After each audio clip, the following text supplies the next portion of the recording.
आज मैं एक बेहद महत्वपूर्ण विषय पर विशेषकर देश की माताओं, बहनों और बेटियों से बात करने के लिए आया हूं। आज भारत का हर नागरिक देख रहा है कि कैसे भारत की नारी शक्ति की उड़ान को रोक दिया गया, उनके सपनों को बेरहमी से कुचल दिया गया। हमारे भरसक प्रयास के बावजूद हम सफल नहीं हो पाए।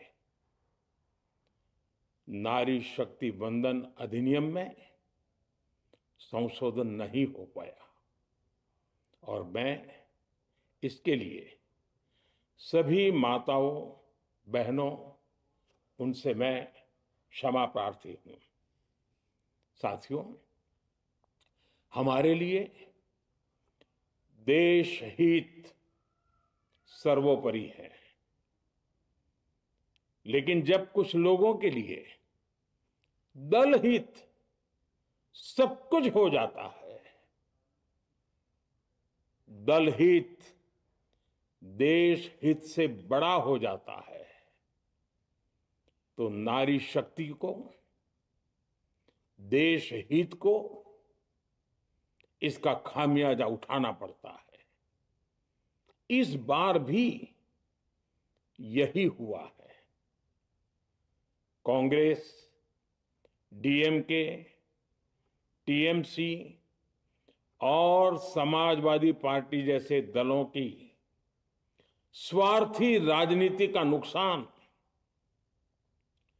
देश की नारी शक्ति को उठाना पड़ा है। साथियों, कल देश की करोड़ों महिलाओं की नजर संसद पर थी। देश की नारी शक्ति देख रही थी। मुझे भी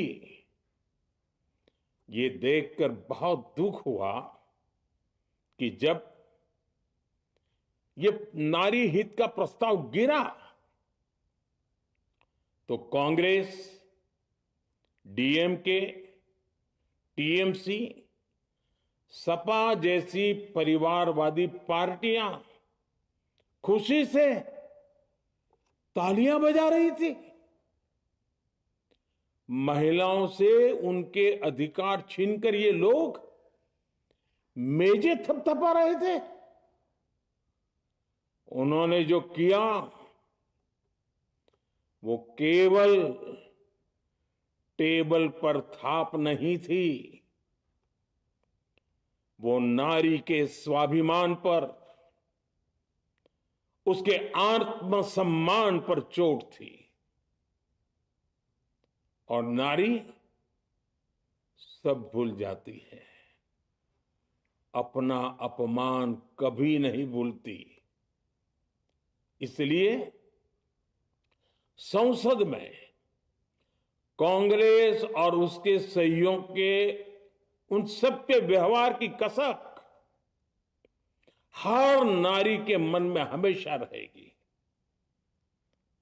देश की नारी जब भी अपने क्षेत्र में इन नेताओं को देखेगी तो वो याद करेगी कि इन्हीं लोगों ने संसद में महिला आरक्षण को रोकने का जश्न मनाया था, खुशियां मनाई थी। कल संसद में नारी शक्ति वंदन संशोधन का जिन भी दलों ने विरोध किया है, उनसे मैं दो टूक कहूंगा। ये लोग नारी शक्ति को फॉर ग्रांटेड ले रहे हैं। वो ये भूल रहे हैं कि 21वीं सदी की नारी देश की हर घटना पर नजर रख रही है। वो उनकी मंशा भांप रही है और सच्चाई भी भली भांति जान चुकी है। इसलिए महिला आरक्षण विरोध करके जो पाप विपक्ष ने किया है, इसकी उन्हें सजा जरूर मिलेगी। इन दलों ने संविधान निर्माताओं की भावनाओं का भी अपमान किया है और जनता द्वारा इसकी सजा से भी वो बच नहीं पाएंगे।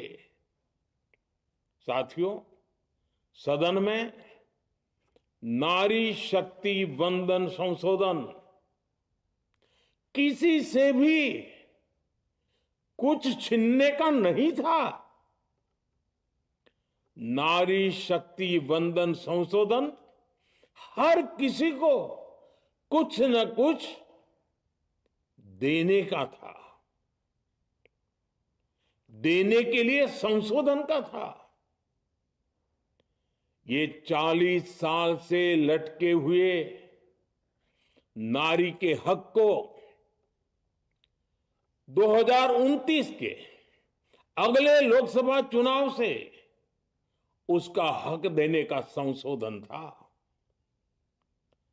नारी शक्ति वंदन संशोधन 21वीं सदी के भारत की नारी को नए अवसर देने, नई उड़ान देने, उसके सामने से बाधाएं हटाने का महायज्ञ था। देश की 50% यानी आधी आबादी को उसका अधिकार देने का साफ नियत के साथ, ईमानदारी के साथ किया गया एक पवित्र प्रयास था। नारी को भारत की विकास यात्रा में सहयात्री बनाने और सबको जोड़ने का प्रयास था। नारी शक्ति वंदन संशोधन समय की मांग है। नारी शक्ति वंदन संशोधन उत्तर, दक्षिण, पूरब, पश्चिम सभी राज्यों की, हर राज्य की शक्ति में समान वृद्धि का प्रयास था। ये संसद में सभी राज्यों की आवाज को अधिक शक्ति देने का प्रयास था। राज्य छोटा हो, राज्य बड़ा हो, राज्य की आबादी कम हो या राज्य की आबादी ज्यादा हो, सबकी समान अनुपात में शक्ति बढ़ाने की कोशिश थी। लेकिन इस ईमानदार प्रयास की कांग्रेस और उसके सहयोगियों ने सदन में पूरे देश के सामने भ्रूण हत्या कर दी है, भ्रूण हत्या कर दी है। ये Congress, TMC, Samajwadi party, DMK जैसे दल इस भ्रूण हत्या के गुनहगार हैं। ये देश के संविधान के अपराधी हैं। ये देश की नारी शक्ति के अपराधी हैं। साथियों, कांग्रेस महिला आरक्षण के विषय से ही नफरत करती है। उसने हमेशा से ही महिला आरक्षण को रोकने के लिए षड्यंत्र किए हैं। इस दिशा में पहले जितनी बार भी प्रयास हुए, हर बार कांग्रेस ने इसमें रोड़े अटकाए हैं। इस बार भी कांग्रेस और उसके साथियों ने महिला आरक्षण को रोकने के लिए एक के बाद एक नए झूठ का सहारा लिया। कभी संख्या को लेकर, कभी किसी और तरीके से कांग्रेस और उसके साथियों ने देश को गुमराह करने की कोशिश की। ऐसा करके इन दलों ने भारत की नारी शक्ति के सामने अपना असली चेहरा सामने ला दिया है, अपना मुखौटा उतार दिया है। साथियों, मुझे व्यक्तिगत तौर पर आशा थी कि कांग्रेस अपनी दशकों पुरानी गलती सुधारेगी। कांग्रेस अपने पापों का प्रायश्चित करेगी। लेकिन कांग्रेस ने इतिहास रचने का, महिलाओं के पक्ष में खड़े होने का अवसर खो दिया। कांग्रेस खुद देश के अधिकांश हिस्सों में अपना वजूद खो चुकी है। कांग्रेस परजीवी की तरह क्षेत्रीय दलों की पीठ पर सवार होकर खुद को जिंदा रखे हुए है। लेकिन कांग्रेस ये भी नहीं चाहती कि क्षेत्रीय दलों की ताकत बढ़े। इसलिए कांग्रेस ने इस संशोधन का विरोध करवाकर अनेक क्षेत्रीय दलों के भविष्य को अंधकार में धकेलने का राजनीतिक षड्यंत्र किया है। साथियों, Congress, Samajwadi party, DMK, TMC और दूसरी पार्टियां इतने वर्षों से हर बार वही बहाने, वही कुतर्क गढ़ते आए हैं, बनाते आए हैं। कोई न कोई टेक्निकल पेंच फंसाकर ये महिलाओं के अधिकारों पर डाका डालते रहे हैं। देश राजनीति का ये भद्दा पैटर्न बराबर समझ चुका है और उसके पीछे की वजह भी जान चुका है। भाइयों बहनों, नारी शक्ति वंदन अधिनियम के विरोध की एक बड़ी वजह है इन परिवारवादी पार्टियों का डर। इन्हें डर है अगर महिलाएं सशक्त हो गई तो इन परिवारवादी पार्टियों का नेतृत्व खतरे में पड़ जाएगा। ये कभी नहीं चाहेंगे कि उनके परिवार के बाहर की महिलाएं आगे बढ़े। आज पंचायतों में, लोकल बॉडीज में जिन हजारों लाखों महिलाओं ने अपनी क्षमता को साबित किया है, जब आगे बढ़कर लोकसभा और विधानसभाओं में आना चाहती हैं, देश की सेवा करना चाहती है, परिवारवादियों के भीतर उनसे असुरक्षा की भावना बैठी हुई है। परिसीमन के बाद महिलाओं के लिए कहीं ज्यादा सीटें होगी, महिलाओं का कद बढ़ेगा। इसलिए इन लोगों ने नारी शक्ति वंदन संशोधन का विरोध किया है। देश की नारी शक्ति कांग्रेस और उसके सहयोगियों को इस पाप के लिए कभी माफ नहीं करेगी। मेरे प्रिय देशवासियों, कांग्रेस और उसके साथी दल डिलिमिटेशन पर लगातार झूठ बोल रहे हैं। ये इस बहाने विभाजन की आग को सुलगाना चाहते हैं, क्योंकि बांटो और राज करो, कांग्रेस ये पॉलिटिक्स अंग्रेजों से विरासत में सीख कर आई है और कांग्रेस आज भी उसी के सहारे चल रही है। कांग्रेस ने हमेशा देश में दरार पैदा करने वाली भावनाओं को हवा दी है। इसलिए यह झूठ फैलाया गया कि डीलिमिटेशन यानी परिसीमन से कुछ राज्यों को नुकसान होगा, जबकि सरकार ने पहले दिन से स्पष्ट किया है कि न किसी राज्य की भागीदारी का अनुपात बदलेगा,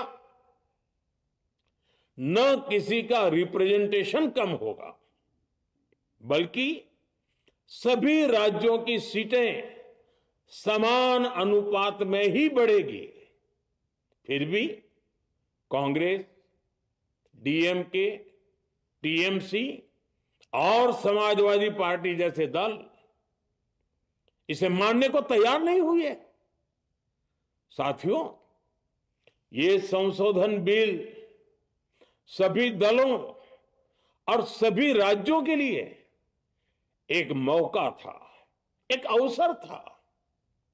ये बिल पास होता तो तमिलनाडु, बंगाल, यूपी, केरला हर राज्य की सीटें बढ़ती, लेकिन अपनी स्वार्थी राजनीति की वजह से इन दलों ने अपने राज्यों के लोगों को भी धोखा दे दिया।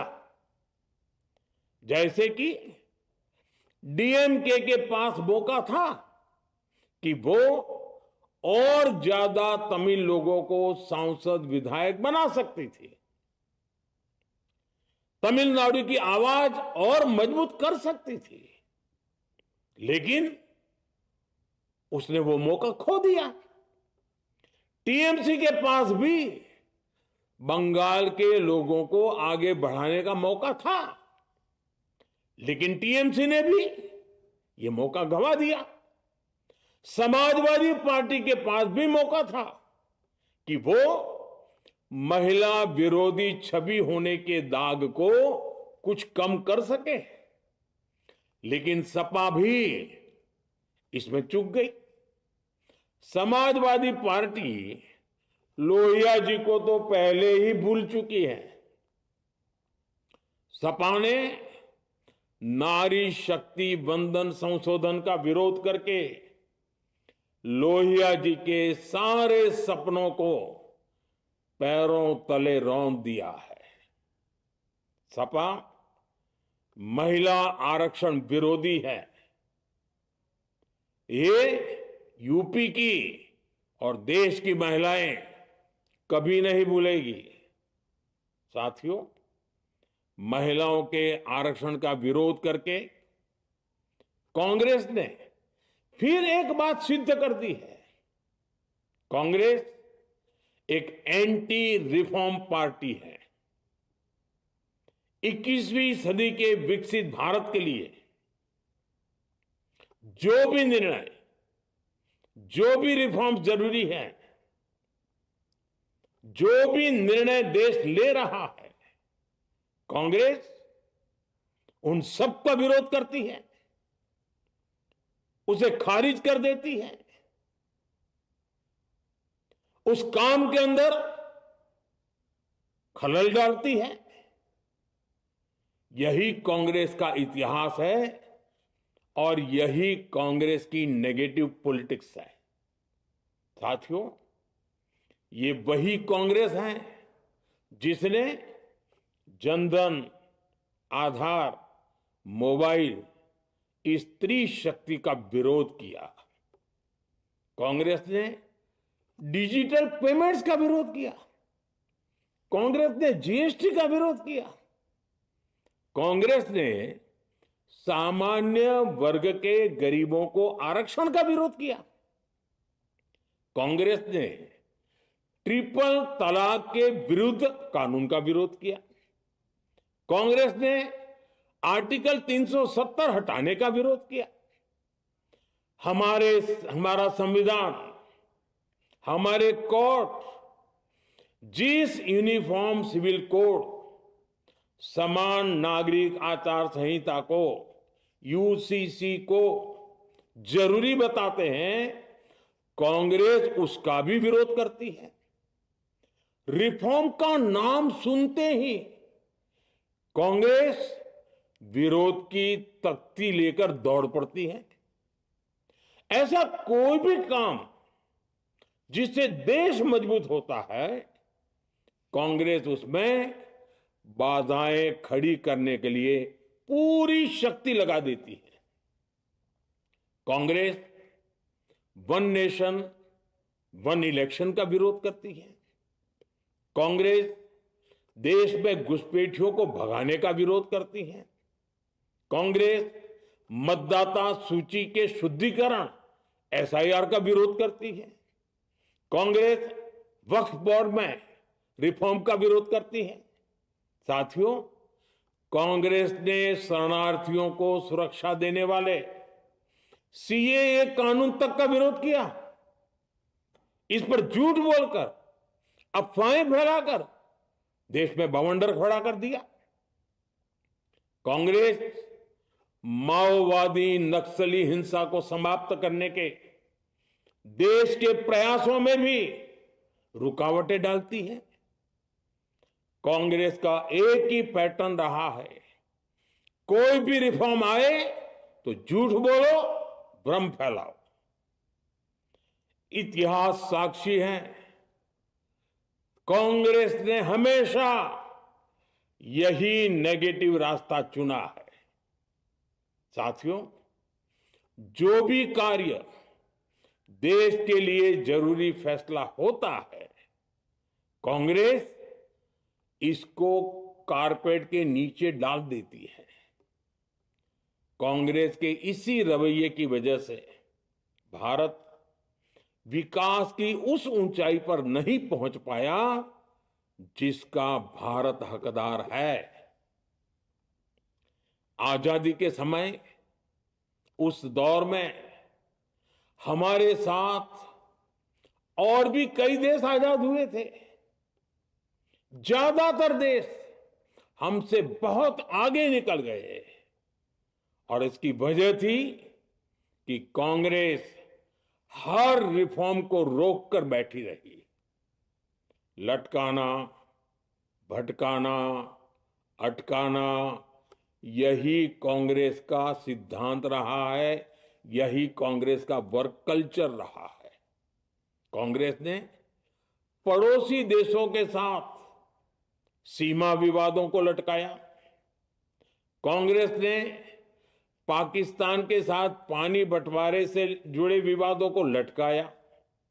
कांग्रेस ने ओबीसी आरक्षण के निर्णय को 40 साल तक लटकाए रखा। कांग्रेस ने सैनिकों के लिए वन रैंक वन पेंशन को 40 साल तक रोके रखा। साथियों, कांग्रेस के इस रवैये ने हमेशा देश का बहुत बड़ा नुकसान किया है।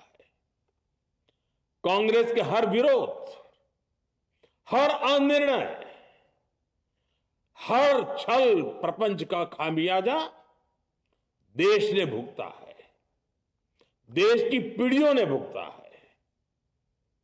आज देश के सामने जितनी भी बड़ी चुनौतियां हैं, वो कांग्रेस के इसी रवैये से उपजी हुई है।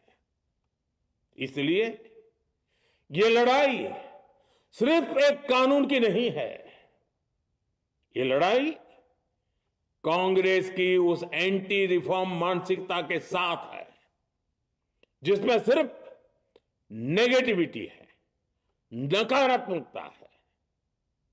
और मुझे इसमें कोई संदेह नहीं है कि देश की सभी बहनें बेटियां कांग्रेस की इस मानसिकता को करारा जवाब दे के रहेगी। साथियों, कुछ लोग देश की महिलाओं के सपने टूटने को सरकार की नाकामी बता रहे हैं। लेकिन ये विषय कामयाबी या नाकामयाबी क्रेडिट का था ही नहीं। मैंने संसद में भी कहा था, आधी आबादी को उनका हक मिल जाने दीजिए, मैं इसका क्रेडिट विज्ञापन छपवाकर विपक्ष के सभी लोगों को दे दूंगा। लेकिन महिलाओं को दकियानुसी सोच से देखने वाले फिर भी अपने झूठ पर अड़े रहे, कायम रहे। साथियों, नारी शक्ति को भागीदारी दिलाने की लड़ाई दशकों से चल रही है। वर्षों से मैं भी इसके लिए प्रयास करने वालों में से एक हूं। कितनी ही महिलाएं ये विषय मेरे सामने उठाती रही हैं। कितनी ही बहनों ने पत्र के द्वारा मुझे सारी बातें बताई हैं। मेरे देश की माताएं, बहनें, बेटियां, मैं जानता हूं आज आप सब दुखी हैं। मैं भी आपके इस दुख में दुखी हूं। आज भले ही बिल पास कराने के लिए जरूरी 66% वोट हमें नहीं मिला हो, लेकिन मैं जानता हूं देश की 100%, 100% नारी शक्ति का आशीर्वाद हमारे साथ है। मैं देश की हर नारी को विश्वास दिलाता हूं, हम महिला आरक्षण के रास्ते में आने वाले हर रुकावट को खत्म करके रहेंगे, हटा करके रहेंगे। हमारा हौसला भी बुलंद है, हमारी हिम्मत भी अटूट है और हमारा इरादा भी अड़िग है। महिला आरक्षण का विरोध करने वाली पार्टियां ये देश की नारी शक्ति को संसद और विधानसभाओं में उनकी भागीदारी बढ़ाने से कभी भी रोक नहीं पाएंगे। सिर्फ वक्त का इंतजार है। नारी शक्ति के सशक्तिकरण का बीजेपी एनडीए का संकल्प अक्षुण्ण है। कल हमारे पास संख्या बल नहीं था, लेकिन इसका मतलब ये नहीं है कि हम हार गए। हमारा आत्मबल अजेय है। हमारा प्रयास रुकेगा नहीं, हमारा प्रयास थमेगा नहीं। हमारे पास आगे भी और मौके आएंगे। हमें आधी आबादी के सपनों के लिए, देश के भविष्य के लिए इस संकल्प को पूरा करना ही है। आप सबका बहुत बहुत धन्यवाद।